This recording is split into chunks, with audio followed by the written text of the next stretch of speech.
ପିଲାମାନେ କିପରି ଅଛ? ଭଲ ଅଛ ତ? ଘରେ ରହିବ ଆଉ ସୁସ୍ଥ ରହିବ ହେଲା। ଠିକ୍ ଅଛି। ଆଜି ଆମେ ବିଭିନ୍ନ ପ୍ରକାର ଚିତ୍ର ଦେଖିବା, ତାଙ୍କ ନାଁ ଜାଣିବା, ସେମାନେ କ'ଣ କରୁଛନ୍ତି ଜାଣିବା। ଆଉ ଗୋଟେ କଥା, ଆମେ ତ ଦୁଇ ପ୍ରକାର ପିଲା ଅଛେ, ଓଡ଼ିଆ ଭାଷାରେ କଥା ହେଉଥିବା ପିଲା ଆଉ ଭାଷାରେ କଥା ହେଉଥିବା ପିଲା। ତ ଯେଉଁ ଚିତ୍ର ଗୁଡ଼ିକର ନାଁ ମୁଁ କହିବି ସେଟାକୁ ଦୁଇଟା ଭାଷାରେ ହିଁ କହିବି, ଥରେ ଓଡ଼ିଆରେ କହିବି ଆଉ ଥରେ ଭାଷାରେ କହିବି ହେଲା। ଆସ ଚିତ୍ର ଦେଖି ଆସ।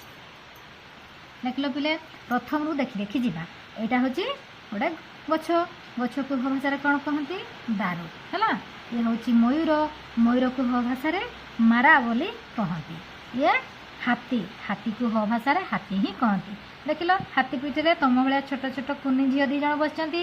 ହାତୀକୁ ଯିଏ ଚଢ଼ଉଛନ୍ତି ସିଏ ହେଉଛନ୍ତି ହାତୀ ମାହୁନ୍ତ ହେଲା। ଇଏ ବାଘ, ବାଘକୁ ଭାଷାରେ କ'ଣ କହନ୍ତି? କୁଲା ହେଲା। ଇଏ ଜିରାଫ, ଜିରାଫକୁ ଭାଷାରେ ଜେରାଫ ବୋଲି କହନ୍ତି। ଇଏ ଦେଖିଲ ଛୋଟ ଚିତ୍ରଟା ମୂଷା ହେଲା, ମୂଷାକୁ ଭାଷାରେ କାଟିଆ ବୋଲି କହନ୍ତି। ଏଇଟା ମାଙ୍କଡ଼, ହନୁ ମାଙ୍କଡ଼ ହେଲା, ହନୁ ମାଙ୍କଡ଼କୁ ଭାଷାରେ ସାରା ବୋଲି କହନ୍ତି।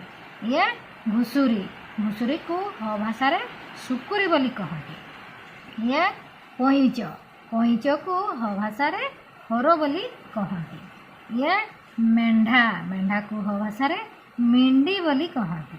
ଇଏ ବଗ, ବଗକୁ ଭାଷାରେ କଅ ବୋଲି କହନ୍ତି ହେଲା।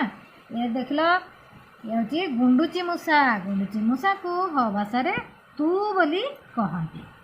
ଏଇଟା ହେଉଛି କିଏ?